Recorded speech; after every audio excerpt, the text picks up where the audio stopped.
Hello everybody, it's Dan Campbell with Texas Open Door Realty. Welcome to another edition of the Happy Homeowner. Today I have a special treat. I have my son Joshua Campbell. He works for a company called Clear Result Energy Consultants. And I don't know about you, but starting this Tuesday, I've been getting these notices from my energy provider saying that I need to conserve energy. In fact, I got two this morning already from Jexa Energy. And so I wanted to ask Josh, who knows about these things, exactly what's going on and let you guys know. So Josh, what are these? What does it mean when I get this notice from Jexa? Yeah, so retail electric providers are calling on their customers to voluntarily curtail their electric load during peak demand periods, which is in the afternoon when the grid is under the most strain. And that's why you're getting those in your inbox. Okay, well, so what's caused this? I don't remember getting these in the past. Yeah, so this has been a unique week for the electric grid. It's been, as everyone knows, it's been really hot. There have been some specific challenges that have, specifically with wind energy, that have reduced generation capacity, and it's caused a challenge to maintain the reserves that the grid operators want to see. And so when that happens, they have different triggers that go into place, and one of them is calling on residential customers to voluntarily curtail their electric load. Okay, so does this mean that if I don't cut back that I'm going to lose power at my house? No, probably not. Rolling blackouts and brownouts are always the last reserve. That's what they're trying to avoid, because nobody likes not having electricity, and they don't like not getting paid for it. So that's unlikely to happen, but maintaining healthy reserves is what they're trying to accomplish. Okay, so what are some typical things I can do? I notice it said especially between 3 and 7 in the afternoon. Yeah, so it's the hottest time of the day. It's when everyone is getting home from work and turning on their air conditioners. They're starting their appliances. They're running the dishwasher, running the washer and dryer. And so what they're calling on people to do is to delay those types of activities until later in the day, when they have enough, when the grid is in a more steady state that it can support people to do those types of functions. Okay, so if I do this, is that going to affect my electricity bill? No, not directly. So residential customers don't have time of use triggers in their rates. You're charged based on raw consumption, which is just your kWh, kilowatt hours. So you won't see a direct financial impact yet.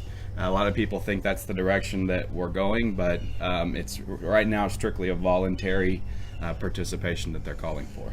Okay, and so related to this, I just got a notice to renew my electric contract with Jexa. Is it Jexa? Jexa.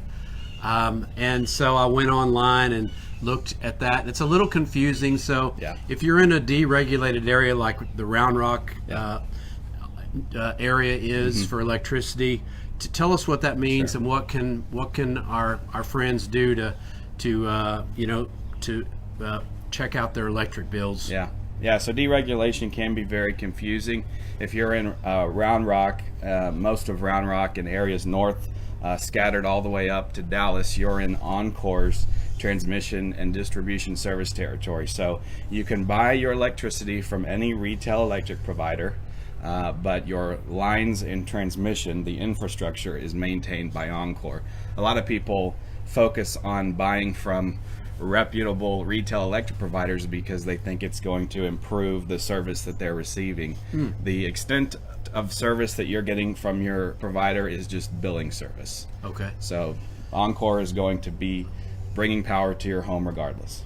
So I know www.powertochoose.org is one of the sites that you said the Public Utility Commission services, and that's where I can help shop for rates. Is that right? Yeah, there's a lot of sites where you can compare rates, but unfortunately some of them are sponsored by specific providers. So I like to point people to powertochoose.org. It's managed by the Public Utility Commission. There you can shop for rates. I always encourage people to bring some historic bills when they're shopping, because knowing what bandwidth range your home falls in will help you select the most advantageous rate. Okay. Like, so when our kids left home, our electric, and we upgraded our air conditioners, our electric bill went way down. And you looked at my bills and you actually helped me pick out a plan that is designed for people that don't use very much power. Yeah. And so that helped me rethink this whole process, because I just thought I should get the one that was the cheapest based on the greatest use. Yeah. So it's tiered in that Yeah, way. I believe there's 3 tiers. It's 0 to 500, 500 to 1,000, and then like 1,000 to 2,000. So I guess there's 4, and then greater than 2,000. So if your home is hovering around, that less than 500 kilowatt hour mark for much of the year, then you want to make sure you're picking a rate that leans better, has a lower rate for that tier of that bandwidth, versus if you're a huge home with a lot of energy, you're going to focus on that higher portion of the range. And that's where bringing a few historical bills will help you select the best one.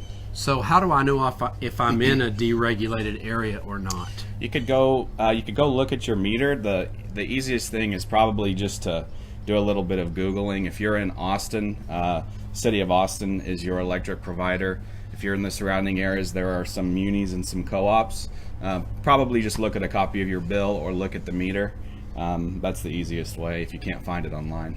Okay, and so what will be an indication to me that I can choose another provider or not?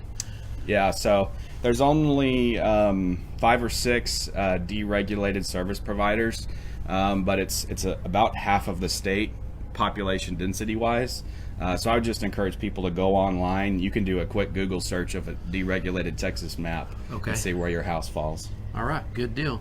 All right, well, thanks for the information today. You're welcome. And if you have any questions, be sure and send us an email, dan@texasopendoor.com, or you can send me a text at 512-699-7082, and we'll get this uploaded so you can take a look at it and share it with your friends, because they're going to want to know why they're getting these notices about power consumption. So we're here to answer questions, whatever you need.